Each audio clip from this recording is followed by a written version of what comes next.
Pemirsa, sejumlah menteri Kabinet Merah Putih dipanggil Presiden Prabowo Subianto ke Hambalang, salah satunya Menko Bidang Pangan Zulkifli Hasan dan Menteri Sosial Saifullah Yusuf.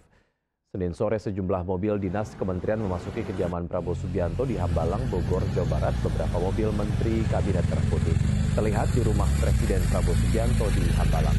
Di antaranya Menko Pangan, Mendikti Saintek, dan Mensos.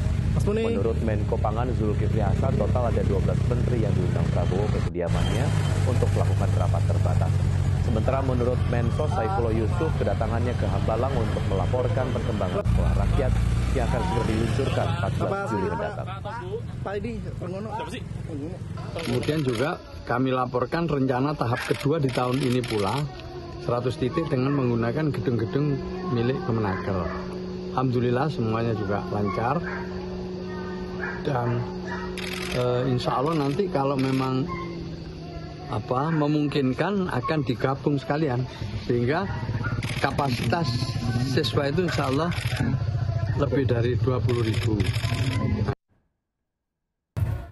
Ratusan calon siswa SMPN antri ke sekolah dari subuh agar bagian kursi. Padahal pelayanan SPMB baru dibuka pukul 7 pagi.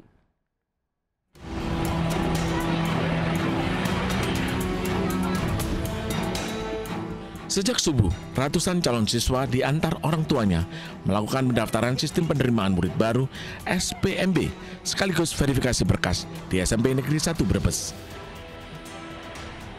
Sebagian besar orang tua siswa lebih memilih daftar langsung ketimbang melalui online.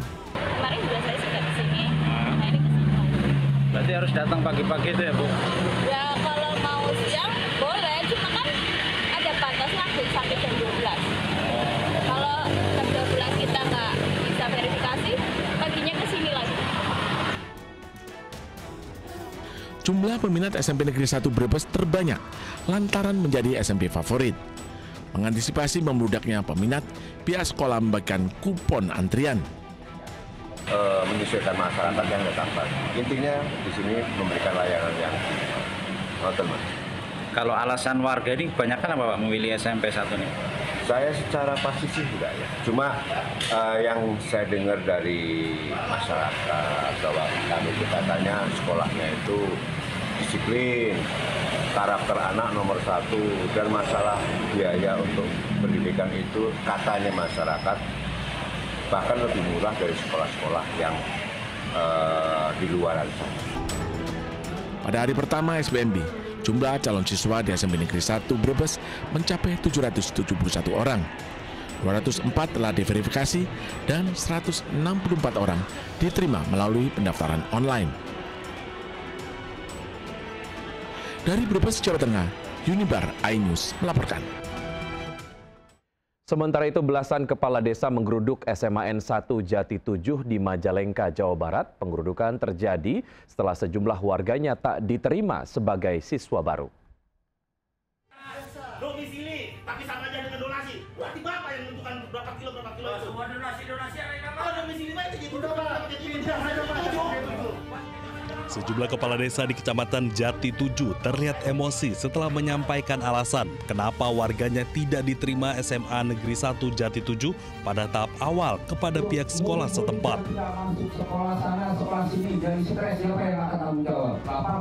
Sebanyak 15 kepala desa menggeruduk SMA Negeri 1 Jati 7 setelah warganya tak terima di SMA setempat dan pihak sekolah memprioritaskan siswa baru di luar Jati 7.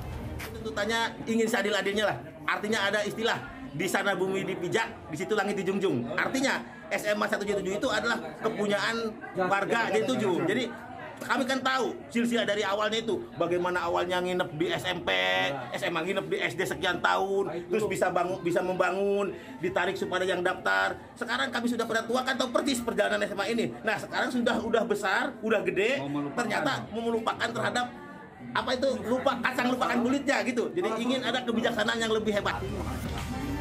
Kepala SMA Negeri 1 Jati 7, Enjen, menjelaskan pihaknya akan berkoordinasi dengan pimpinan perihal adanya tuntutan kepala desa. Karena kami melaksanakan kegiatan SPMB sesuai dengan aturan yang berlaku, sesuai dengan Juknis, sesuai dengan Permen. Karena kami di sini hanya sebagai pelaksana kebijakan dan pelaksana aturan, bukan sebagai pembuat aturan. Kepala desa akan melakukan aksi unjuk rasa jika tuntutannya tidak diakomodir pihak sekolah. Dari Majalengka, Jawa Barat, Muhammad Zaini Johadi, iNews melaporkan. Ambulans tidak ada, keluarga pasien mengamuk dan merusak fasilitas di RSUD Muna Barat, Sulawesi Tenggara. Pihak rumah sakit beralasan masih menunggu izin dari rumah sakit rujukan. Tidak ada ambulan terlambat. Kita tunggu kapal mau berangkat jam 3. Ini sudah Video viral merekam keluhan keluarga pasien yang mengaku terlambat mendapatkan pelayanan ambulans. Tidak ada ambulan? Tidak ada ambulan. Ini uang administrasi sudah dibayar. Keluarga pasien tak bisa lagi menahan emosinya saat mengetahui ambulans yang seharusnya membawa keluarga korban tak bisa digunakan. Mereka pun mengamuk dan merusak beberapa fasilitas di RSUD Muna Barat. Dari mereka ini supaya uang jaminan itu dibayarkan dulu. Alhamdulillah pada saat itu mereka secara rincian uang jaminan dibayarkan 420.000. Tetapi mobil ambulans tidak di tempat. Sementara itu, RSUD Muna Barat beralasan mereka menunggu respon dari rumah sakit di Kendari tempat pasien akan dirujuk. Proses ini membutuhkan waktu hingga ambulans baru bisa jalan setelah mendapatkan izin dari rumah sakit rujukan. Rujuk. Namun memang pada saat kegaduhan itu karena mereka meminta agar segera dirujuk, tetapi kami juga mempersiapkan dulu itu karena pasien dalam kondisi stabil, bukan kritis stabil. Hanya mungkin keluarga pasien melihat karena kondisi pasien secara objektif ada darah, kemudian ada balut dengan ada darah, kemudian ada bengkak, itu mungkin yang dikategorikan kritis bagi keluarga pasien. Tapi kami sebagai tenaga medis mengatakan bahwa ini pasien stabil. Sekitar 20 menit setelah kejadian, pasien akhirnya bisa dirujuk menggunakan mobil ambulans ke Kendari. Kondisi pasien pun stabil dan kini sudah mendapatkan perawatan yang dibutuhkan. Dari Kabupaten Muna Barat, Sulawesi Tenggara, Andi Eba, iNews melaporkan. Pemirsa, viral penjualan pulau panjang yang berada di Kabupaten Sumbawa, Nusa Tenggara Barat. Pemerintah Kabupaten Sumbawa menyebut bahwa penjualan pulau adalah ilegal.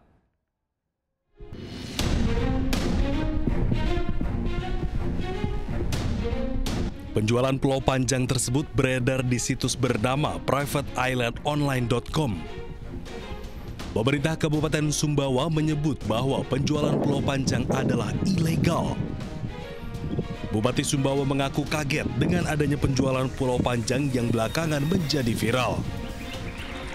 Bupati mengaku hingga saat ini tidak pernah berurusan dengan perorangan atau pihak swasta terkait usaha pariwisata di Pulau Panjang. Terus terang kaget, kalau saya dengar aja kaget. Karena saya tidak pernah merasa ada satu pulau di Kabupaten Sumbawa yang mau dijual belikan. Saya tahu saja bahwa pulau itu adalah milik negara, milik daerah. Dan kalau ada yang mau jual belikan secara personal itu hal yang tidak mungkin bagi saya.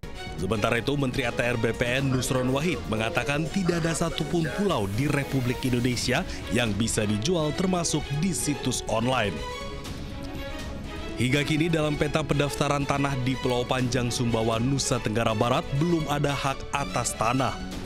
Pulau Panjang sudah kita cek dalam peta pendaftaran tanah di Pulau Panjang Sumbawa, sampai saat ini belum ada hak atas tanah di atasnya. Meski menampik penjualan Pulau Panjang, namun pemerintah Kabupaten Sumbawa siap memfasilitasi jika ada pihak yang ingin berinvestasi di pulau-pulau tersebut. Dari Sumbawa, Nusa Tenggara Barat, Topan Iswandi, iNews melaporkan.